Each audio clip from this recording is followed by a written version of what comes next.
बिस्मिल्लाहिर्रहमानिर्रहीम। तो बड़ा आज हम शॉर्ट क्वेश्चन करते हैं, उसका नाम है 12.8 शॉर्ट क्वेश्चन। ये क्वेश्चन है क्या? क्वेश्चन ये है, is it true that Gauss law states that the total number of lines of forces crossing any close surface in the outward direction is proportional to the net positive charge enclosed within the surface। बड़ा एक close surface है, उसके अंदर जो charge की amount हमने उसको रखा हुआ है, क्या वो इलेक्ट्रिक फील्ड ऑफ लाइन के डायरेक्टली प्रोपोर्शनल है? हम इसका आंसर क्या लिखेंगे? यस। ये बेटा यस पॉसिबल है। According to Gauss law, according to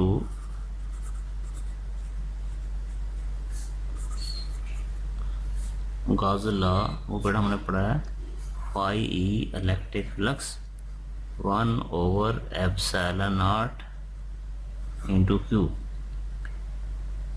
तो Q is the total amount of charge which is placed inside a closed surface।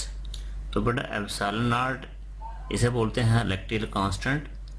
Permittivity free space है, तो ये सारी चीज़ क्या है? कांस्टेंट है। तो हम इसको यूँ लिखेंगे, phi E is equal to constant into Q. तो जब कांस्टेंट ख़त्म करें तो क्या आएगा? E phi E proportional to Q. तो बेटा इलेक्ट्रिक फ्लक्स डायरेक्टली प्रोपोर्शनल है चार्ज के जो स्टोर किए हुए। तो क्लोज सरफेस के अंदर जितना चार्ज की अमाउंट ज़्यादा होगा उतना फ्लक्स भी ज़्यादा होगा। तो ये जो इलेक्ट्रिक फ्लक्स है, इसको हमने डिफाइन किया था, पहले लिखा था E डॉट ए, वो क्या था? The scalar product of electric field intensity and vector is called electric flux. दूसरा हमने इसको यूं भी डिफाइन किया था, number of electric field lines passing through unit area। number of electric field lines passing through unit area is called electric flux का नाम हमने दिया था। इसका मतलब जितना चार्ज इनसाइड क्लोज सरफेस ज़्यादा होगा उतनी लाइंस भी ज़्यादा होंगी। लिहाजा हम कह सकते हैं electric field lines proportional to the charge which is enclosed in that surface. ये था हमारा 12.8। अब हम यहाँ से देखते हैं, हमने इसका आंसर लिखा है yes it is true. Reason क्या है? By Gauss law phi E is equal to 1/ε0 Q. Total जो क्यू है, टोटल इसे कहते हैं total charge which is enclosed in surface. और यहाँ ε0 परमिटिविटी फ्री स्पेस है, ये सारी चीज़ कांस्टेंट होगी। तो जब कांस्टेंट ख़त्म करेंगे तो phi E proportion to Q. Electric flux को हमने डिफाइन किया था, the measure of number of electric field lines of force passing through a certain area. तो बेटा जितना चार्ज क्लोज ज़्यादा जो इन साइड द सरफेस ज़्यादा होगा उतना फ्लक्स भी ज़्यादा होगा। फ्लक्स से मुराद इलेक्ट्रिक फील्ड लाइंस फोर्स भी ज़्यादा होंगी। इसका भी electric lines of force proportional है उस चार्ज के जो हमने क्लोज किया हुआ। Hence the total number of lines of force flowing outward is proportional to the net charge enclosed within the surface. ये था 12.8। अब हम करते हैं 12.9 की ज़रा बात लेते हैं। तो 12.9 ये है, do electrons tend to go to region of high potential or low potential। जो इलेक्ट्रॉन है वो हाई, तो हम ये देखते हैं बेटा एक पॉजिटिव प्लेट है और इलेक्ट्रॉन के ऊपर चार्ज क्या है? नेगेटिव है। हमें पता है पॉजिटिव और नेगेटिव क्या होती है? अट्रैक्शन। तो ये यूं जाएगा इसकी तरह, electrons will move towards the high potential. तो इसी तरह नेगेटिव से लोअर से हायर की तरफ जाएगा, क्योंकि electron is negatively charge particle है, ये मूव करेगा लोअर से हायर की जानब। electrons tend to go to region of high potential. The electrons are negatively charged particle हैं. When they enter the electric field, they tend to go to region of low, tend to go from a region of low potential to a region of high potential. क्योंकि बेटा electron पे charge negative है, लिहाजा अब negative और positive में क्या होती है अट्रैक्शन, लिहाजा जो इलेक्ट्रॉन है वो मूव करेंगे ऐसे रीजन की तरफ जहाँ पोटेंशियल क्या है ज़्यादा। तो ये था हमारा लास्ट 9 क्वेश्चन था जो हमने इसको कर लिया।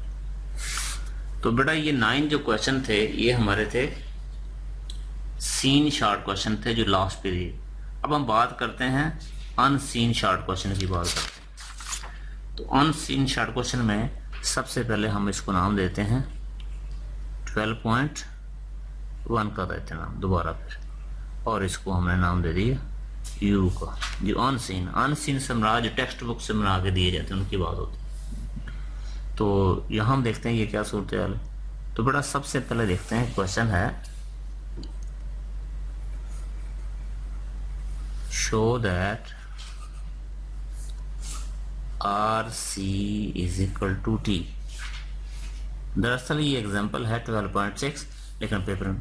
तो बेटा यहाँ आर जो है वो रेजिस्टेंस है, सी यहाँ कैपेसिटेंस है, टी यहाँ टाइम है। तो R C is equal to T ये हमने प्रूव करना है। तो हम यहाँ लिखते हैं आंसर। तो आर से मुराद रेजिस्टेंस, सी से मुराद कैपेसिटेंस और टी से मुराद टाइम हमने प्रूव करना है R C is equal to T. तो भाई हम यहाँ लेते हैं लेफ्ट हैंड साइड की बात करते हैं, ये लिखेंगे आर सी। तो बेटा सी है कैपेसिटेंस, हमने पढ़ी थी the ability of the capacitor to store the charge is called capacitance. R है यहाँ resistance, the opposition to the flow of current is called resistance, और इसका यूनिट क्या होते हैं ओम होते हैं। तो बेटा अगर बात की जाए ओम्स लॉ की हम लिखेंगे बाई ओम्स लॉ। तो बेटा ओम्स लॉ होता है V is equal to I R. R बेटा यहाँ रेजिस्टेंस है कंडक्टर की, I यहाँ करंट है, V यहाँ पोटेंशियल डिफरेंस है। दिस सिंप्लाई दैट हम लिख सकते हैं V over I is equal to R। तो R की वैल्यू यहाँ पुट करते हैं, ये आंसर आएगा V over I multiply by C। V over I is equal to C। और हमने कैपेसिटर में देखा फॉर कैपेसिटर बट हमने देखा है कैपेसिटर में देखा था हमने Q is equal to C V. तो this imply that Q over V is equal to C। तो भाई हमने लिखा V ओवर I और C की वैल्यू यहाँ पुट की Q ओवर V से V कैंसल। तो बेटा आया Q ओवर I।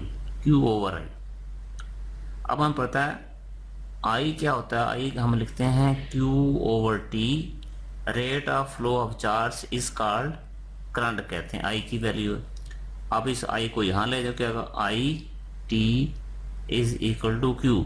तो बेटा Q की यहाँ वैल्यू पुट करते हैं I T ओवर I से I cancel is equal to T। That is called right hand side. हम कह सकते हैं therefore left hand side equal to right hand side.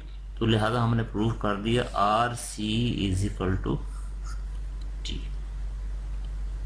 तो ये था हमारा पहला अनसीन शॉर्ट क्वेश्चन। अब हम दूसरा अनसीन शॉर्ट क्वेश्चन देखते हैं। ये दूसरा था बेटा। अब पेपर में ये क्वेश्चन आ सकता है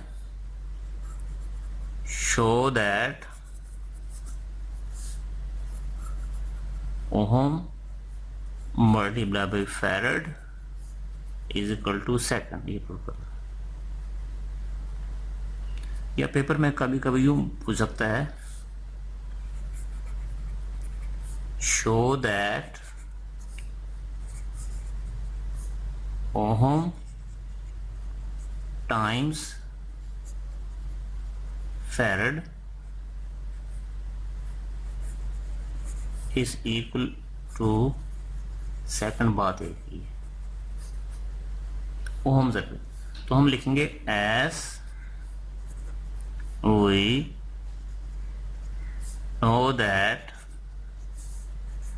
R C is equal to T, ये पहली क्वेश्चन।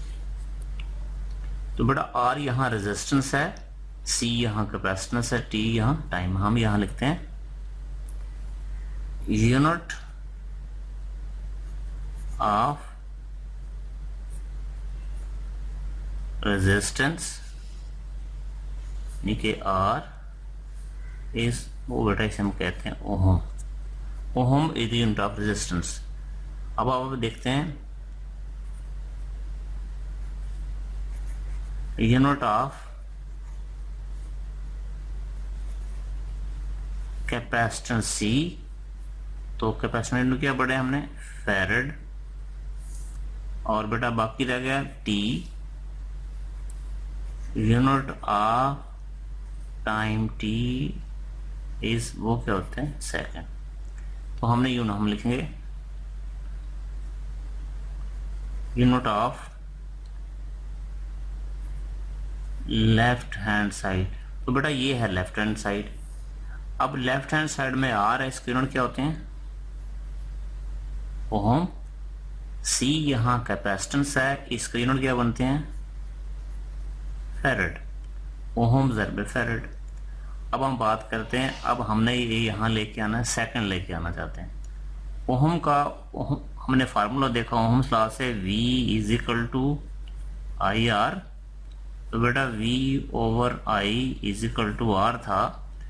तो यहाँ से देखें ओहम, तो यहाँ से यूनिट देखना चाहते हैं। तो ओहम किसके इक्वल होगा बेटा, वोल्ट ओवर एम्पेयर के। हमने इसको लिखा वोल्ट डिवाइड बाय एम्पेयर। तो रेजिस्टेंस के यूनिट ओहम थे, करंट के यूनिट एम्पेयर है। तो R से हमारा यहाँ के लिखा जाए अगर अब में ओहम, तो होगा क्या ये, वोल्ट ओवर एम्पेयर। अब बेटा है फैरड। तो फैरड को किसको नाम दिया था हमने, हम नाम देते हैं Q is equal to C V. तो बेटा Q is equal to C V देखा जाए,